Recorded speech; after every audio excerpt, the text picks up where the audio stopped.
Hello, and welcome to Mechanicsburg Mystery Presents, a conversation with Bill Rapp. Bill is an author of 8 books in a couple of series featuring PI Bill Habermann, and his current series featuring Karl, okay, what was the last name again? Karl Baier. Karl Baier, a U.S. military officer stationed in Berlin, Eastern Europe, during the Cold War. Rapp is a graduate of Notre Dame with a degree in history and German, University of Toronto as a master's in European history, and Vanderbilt. I have PhD in Vanderbilt. What did you get your PhD in, Bill? In European history. European history, yeah. Absolutely. And you were an academic for a while, and then you decided to go work for the CIA, and you worked for 38 years there as an analyst and a diplomat. And the career has taken you to Berlin and Ottawa, Turkey, Baghdad, London, with stopovers in Washington, D.C. And then after your career there, you took to writing mysteries and thrillers. So I guess the first question then, with that type of background, with that long-term background in the CIA, why did you start with a private investigator series?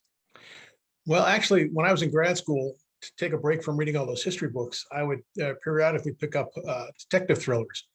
I just fell in love with the American hard-boiled noir detectives of Raymond Chandler, Ross McDonald, Dashiell Hammett.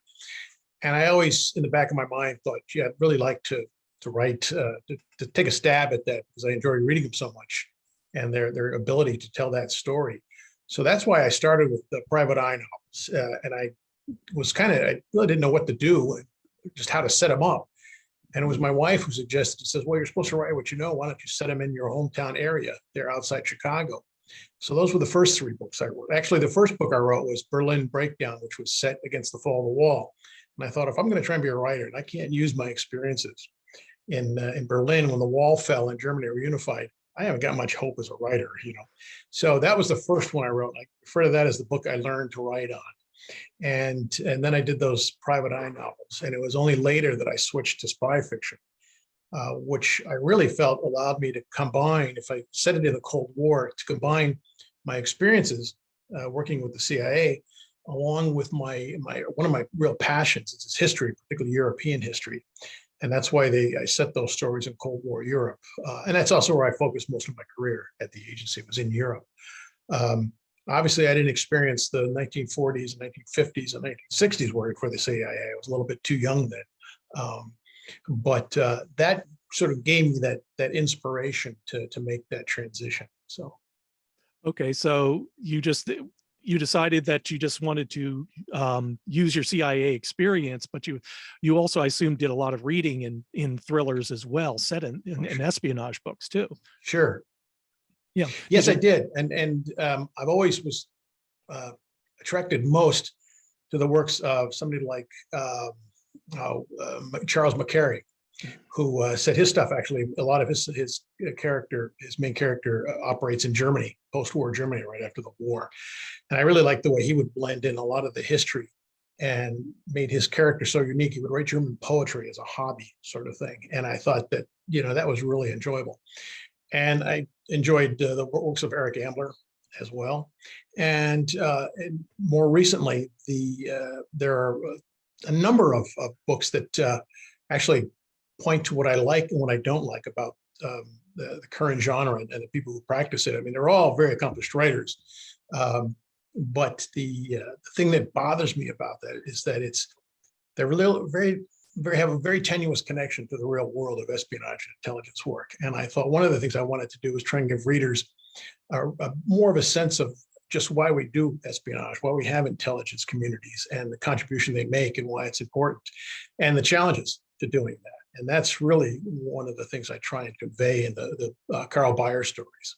Mm-hmm. So I tell people that what a lot of those stories miss, aside from a lot of sort of obvious problems with having a lot of assassins running around, which isn't the real world, unless you work for the Russian services, obviously. and everybody's always running around with their cell phones at work. And that really bothers me. And my wife, who also worked at the agency, that's where I met her. In fact, we were just watching the new series based on the Nick Herron books, which are really very enjoyable books to read, with the Slow House group there, Misfits. And the head of the operations for MI5 is in this operation center, and she's got her cell phone with her the whole time. You know, at the agency, you're not allowed to bring your cell phone into work. In fact, you're supposed to turn it off as soon as you drive on the grounds. So there's those. But I also wanted to make sure that people got a sense of where we fit in the whole process in Washington, policymaking process. You know, there's a political context. There are geopolitical and strategic objectives in everything we do. And I try and convey that as well in these stories. Mm-hmm. When I was talking with my wife about interviewing you, she has spent some years in the Navy working in buildings without windows, and she wanted to ask you specifically, do you have to have the CIA vet your work? Yes, I do. When you first join, you sign your secrecy agreement, which obligates you for the rest of your life, not just while you work there, but for the rest of your life, to submit your work for preclearance. And fortunately, since my books are set far enough in the past and they're fiction, there's not that much of a challenge. I usually hear back from them within a couple of weeks. And as long as I am not revealing any current operations or current personnel, or even past cases that might still have some implications for people today and an impact on their lives today. And I've been able to avoid that. So I haven't had a problem getting my stuff cleared. Oh, that's good. That's good. So you haven't had anything, they didn't come to you and say, take this little bit out here. This is still active. No, they did not. Fortunately, I also had to, you mentioned that article I wrote for the Cipher Brief. I also had to submit that, of course. And I was a little concerned there because that's nonfiction. And one of the things they always worry about is if, even though you may not be working or representing the agency in any particular way, as an employer or former employer, are you appearing to endorse certain policy objectives or whatnot? And in this one, I don't think I didn't, and I didn't have any problem getting that one cleared either. Yeah, so no, it sounded like, and to tell people you were writing about Vladimir Putin and what you conceive as his objectives with the war in Ukraine and his particular policies. And yeah, there was nothing about a political opinion of any kind in there. It was basically an analysis of what he has said and what he may be trying to accomplish. And it was very, I thought it was very good. Thank you. I put on my old hat as a CIA analyst on that one. Yeah. Well, to back up for a moment, you know, as I understand, of course, you actually went after you graduated with your degrees, you were actually in academia. You were a professor, right? Yes. And as far as I was concerned, when I was in grad school at Toronto and Vanderbilt, that was going to be my future, teaching as a professor in European history. And I went to Iowa State as an associate professor for a guy who was on sabbatical, taught European history for a year. And I actually signed a tenure track contract for the University of Arkansas at Little Rock to go teach European history down there. But I had always had some applications in the world. I took the Foreign Service exam and passed that, both the written and the orals. I was put on the on the political cone to see if they were going to hire me. But I had also contacted the CIA about work there because I'd always had an interest, even as a child, in foreign affairs, international affairs, foreign policy, and things. So the summer before I went down to Little Rock, I sat long and hard considering whether or not, which path that I wanted to take. And I just thought, oh, what the heck, I'm going to go to work for the agency. I informed Little Rock, Arkansas Little Rock, about my decision and loaded up my Mustang and headed to Washington, D.C. and never looked back. It sounds like it's going to be a lot more interesting and varied career than staying in academia. Yeah, I used to tell people it wasn't as sedentary as being an academic professional was. So, and that was true. Yeah, absolutely.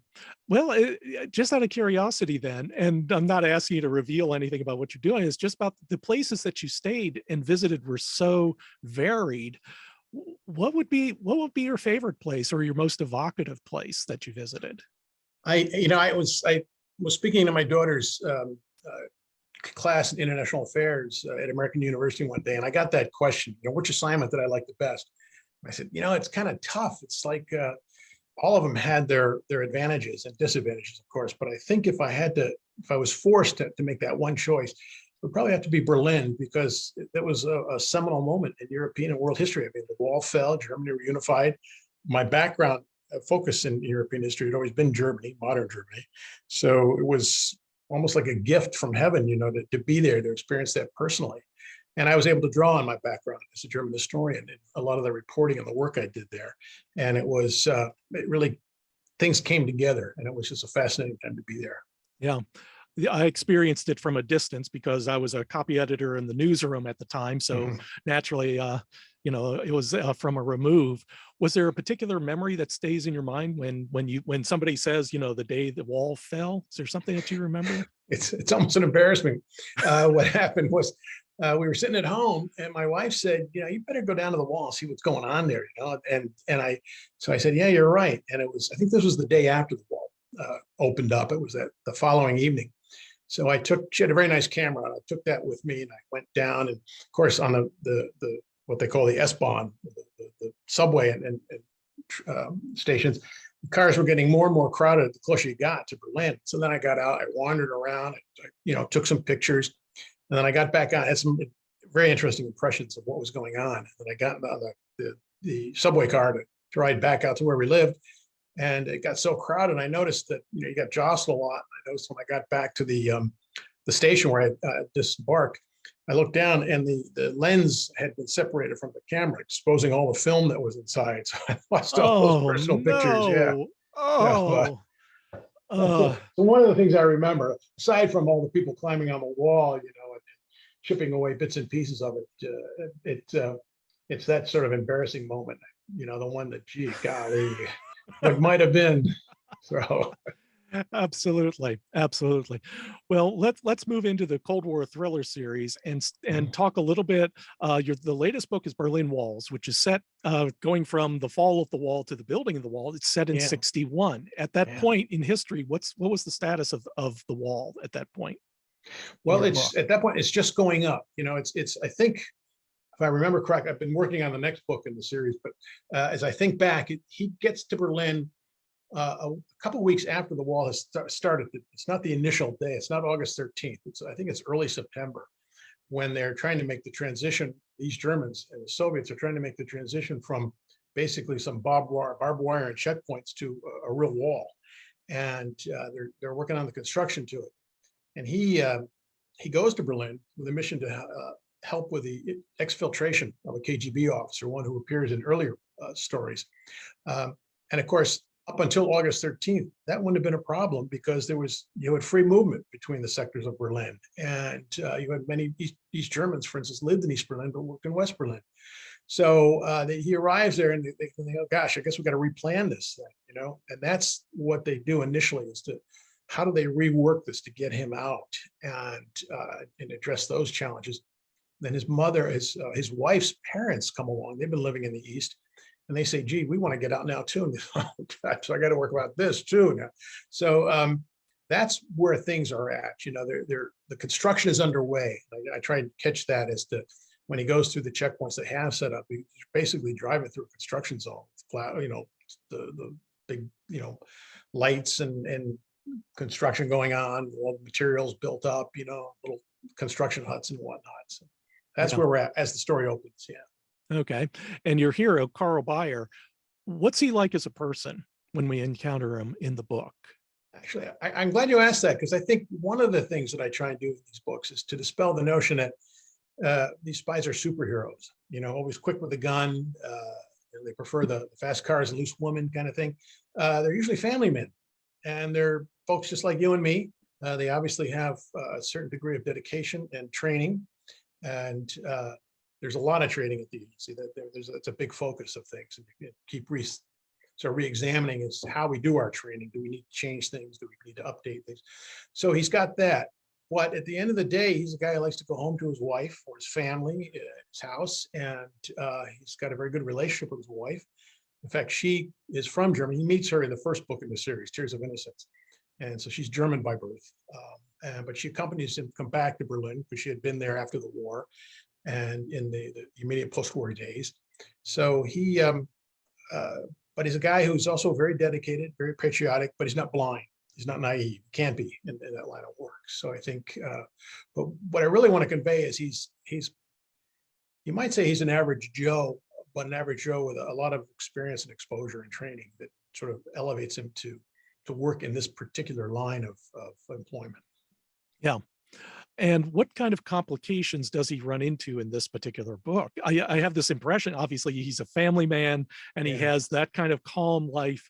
And in a way, it kind of reminds me every time I see something like an action adventure movie and all that, part of me is also thinking as they're planning the heist and doing this, putting something together, and there's going to be guns and violence and all that. And it's like, all I can think of is, how do you go home and sleep the night before? How do you, I just can't put the two together. So, but what about Karl Baier? What complications is he facing in this book? Well, this book is, in addition to his having to replan the exfiltration to get this guy out to the West, and then from there out to West Germany, since West Berlin is an island of sorts. There are a lot of questions about the KGB officer who's defecting, because he has his own agenda, and he, as soon as they get into the West, he disappears. He goes off into Europe somewhere, they think. So Bayer's got to try and run him down. There are traces of him in Paris and Rome. And a lot of people begin to question this guy's motives, his own agenda. You know, are we getting what we call a dangle? You know, is he actually working for the other side, just pretending to defect with nefarious objectives in mind? So he's got to sort that out. And himself begins to question that himself, which again is not unusual in this line of work. There is no, we used to tell as analysts, we would tell people that you can never be 100% certain because you never have all the pieces of the puzzle. You got to do what you can to fill in as many pieces as you can, and then use your own experience and insight to make up for those missing pieces to come up with your analysis. And it's much the same thing. You know, there's always questions. You know, if you're going to recruit somebody, what the guy's motive is, what his or her motive is, and how successful it's going to be. What kind of access does this individual have? You know, how much of this is accurate as truth, how much of it is BS, and oftentimes you got to go with your gut feeling.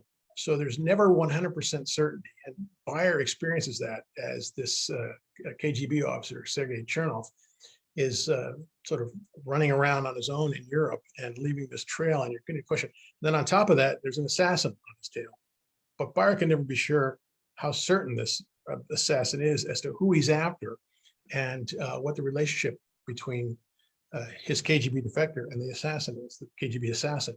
So he's got to sort all this stuff out. And meanwhile, as often happens, you know, the bureaucrats in headquarters are raising concerns and questions about what he's up to and how he's handling things. So he's got, that's why I called it Berlin walls, because there's a number of walls in the way, not just the concrete one and barbed wire one going up in the middle of the city, but also other walls in terms of human doubt, human uncertainty, and you know, bureaucratic obstruction that he has to contend with. That sounds like just like any other of many other novels in which the characters don't know the truth about each other, and that's part of the story. So yeah, you know, this is an espionage story and a thriller story, but it's also a very character-driven story too. Then, yeah, I hope that's how people read it. Yeah, very much so. Yeah. What kind of research did you have to do? It seems very difficult. I'm used to doing research on English subjects, but we're talking German and Russian and, you know, recent stuff, relatively speaking, recent stuff. How did you do your research? Well, it's, you know, and I have I always consider myself as having a head start on research because of my background in modern European history, and also the years I spent at the agency. But of course, that's not sufficient in itself. So I usually start with some books on the period, on the incidents, you know, like in this case, the wall going up, you know, post-war Germany. I read some of those. Then as a colleague once said, you know, you have two levels of research or two periods of research. You know, first of all, you have the basic research you're doing on your story, so you can build your character and your narrative. But then you realize there's all these other things you didn't know and that you hadn't looked up yet because you weren't aware that they were going to crop up.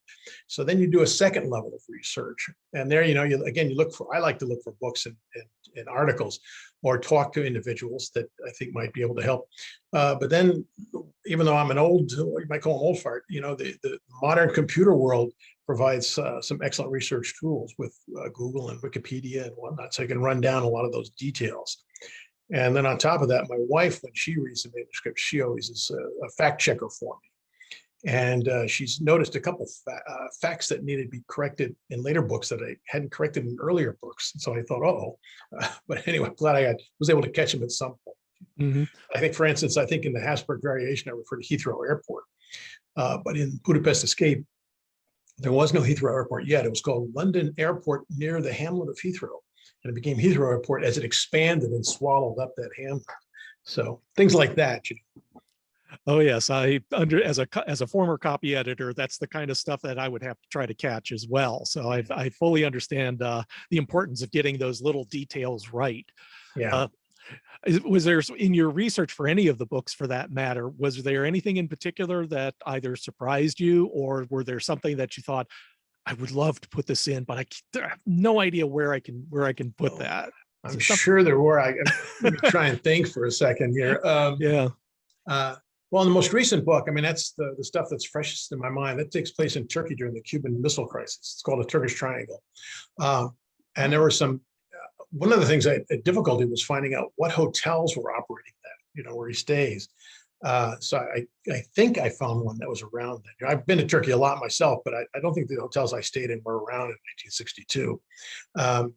But there's a tower in called Galata Tower in the section of Galata, which is just across the straits from the European section of Istanbul, was the heart of old Constantinople. And that tower has a lot of history to it. And I was surprised when I was doing some research to get the setting straight, tower was originally used as a fire locator. If people would sit in the tower, because Istanbul, like a lot of cities back then, it was almost built entirely of wood, so they had a lot of problems with fires. And that's how the tower was used. I didn't realize that. I didn't know what it was used for, but I thought, so that was kind of unique. So one of the characters refers to that in one of his comments on the meeting, as to the origin and history of the tower, the purpose it served, and hopefully what their meeting will serve a similar purpose in a different context. So, how far are you into the book? Oh, it's with the publisher now. I just finished the copy editing. Oh, they're responding to the copy editor's comments, and we're looking at next May as the release date for that one. Is there a title for it? It's called A Turkish Triangle. That's right. Yeah. That's right. Well, that's good. I'll be looking forward to that one, because that sounds like another interesting turning point in history. Yeah, I was able to. I've done a lot of work on Turkey in my career, and spent a lot of time in Turkey, and I was able to draw on all that stuff that I'd gotten known about Turkey, the various political dynamics that were really establishing themselves and beginning to branch out in the early 60s. It gave me a lot of fun to play with that sort of stuff in the story. Mm-hmm. Right. That sounds great. How much when you plan your books out, or you plan Karl's career, were you thinking about high points, like particular crises, or do you have objectives in mind, or are you just kind of winging it from book to book? No, I do have certain crises in mind. When the publisher I had for the private eye novels, we didn't really see eye to eye on things, and so I looked for another publisher. I met a senior editor at a writers conference in Chicago, and I told her my situation, and she says, "Well, send me next manuscript. I'll take a look at it." That was Tears of Innocence, and then I thought, I said to my wife, I'd really like to write a book set in post-war Berlin, the immediate days after post-war Berlin. And I said, and I got an opening scene, but I don't really have any characters or story yet. She says, "Well, why don't you use my father's situation? He was stationed in Berlin right after the war as part of Operation Paperclip when they were looking for German scientists. And it's the thing that brought people like Brenner von Braun to the US. And he moved into somebody's house, a German's house. The guy had the exact same name, exact same spelling. And he never came back from the Eastern Front, but I thought, well, that might be a good point of departure. So that's how Karl Baier starts his life in post-war Europe, in Berlin. And then that publisher said, "We're not doing any more thrillers." So sorry. And I said, "Oh, okay." So I found a new publisher, and they liked the book and the new manuscript, and that was Habsburg Variation. And they said, "Are you going to make this a series?" And I said, "Well, I don't know. I hadn't thought about it." And I said, "But there are certain events in post-war Europe, in the Cold War, that would provide a convenient setting, I think, for espionage novels and thrillers." And so that's what I've done is when they said, well, we want to offer you a contract, but we want to make it for more than one book. And I said, you got a series. And so from there, I just said, I just looked for various points along the way where there were various, crises like the Soviet invasion of Hungary in '56 and the building of the Berlin Wall and the Cuban Missile Crisis. And I told my publisher, she asked, what do you got? Where's Karl Baier going next? I said, I think I got to send him to Vietnam, because that's the things were really starting to heat up, and our presence there was really building up at the time in the early '60s there. So I'll put him in the middle of that some way. I'll find a way, I think, anyway. Now that's not European history, so I'm going to do a lot more background reading on that particular phase, even though I'm of an age where I remember a lot about Vietnam. Yeah. Oh, absolutely. But you don't have that ground level experience in that area that you'll have to accomplish some other way. Yeah, you're right. Yeah, so it'll be a challenge. Yeah, I think it would also, what you've been doing with your series then is reminding us of those times and those turning points. There's an actual historical value in the books that you write, especially now, because, we're both of a similar age and we grew up or knew a lot about it. But as I talk with my kids, and they're in their early 20s, they don't have the same body of experience to draw from that we have. They don't have the knowledge. I mean, they may not even recognize these things, and for especially a turning point like Vietnam in that era, that's, again, it's what you're doing is very good work in preserving and telling the story of our times from back then. So I tell people, the stories and the characters are fictional, but the settings are real. And I think a lot of the challenges they're facing in terms of geopolitics, U.S. policy, I try and get those as accurately portrayed as possible. Yeah. Well, Bill, I want to thank you very, very much for appearing today and talking with us. It's absolutely fascinating. How will people find out more about your books? Well, first of all, let me thank you, Bill, for inviting me to this. This sort of thing is great, and I understand you're connected to the Mechanicsburg Mystery Bookshop, which is a great bookshop. I had a wonderful experience there once on an author's panel, and then the COVID-19 hit, so I haven't been able to get back, but I'm hoping to get back at some point. So that's great. They can check my website, which is www.billrappsbooks, all one word, billrappsbooks.com, all lowercase. I think that's, I also have a Facebook page. And although I tend to post less on Bill Rapp's books for some reason, and more on Bill Rapp, just that Facebook page. So, or they can contact me on my email address, which is williamrapp7 at gmail.com. And I'm happy to discuss things about the books and the characters and where we're going with it or where we've been. And so it's, I welcome all comers, all readers. That's great, Bill. Thank you very, very much. And this is Bill Peschel for Mechanicsburg Mystery Presents. And thank you all for showing up today. And I hope that your favorite book is the book you're reading right now. Bye-bye. The Mechanicsburg Mystery Presents podcast is sponsored by the Mechanicsburg Mystery Bookshop in Mechanicsburg, Pennsylvania. The store is open with limited hours, plus we accept appointments and offer a drive-by service. The store will also ship books to your home, including those from the Peschel Press Mystery line, including our annotated editions of novels by Agatha Christie and Dorothy L. Sayers. To learn more, visit the store at www.mysterybooksonline.com. And thank you for listening.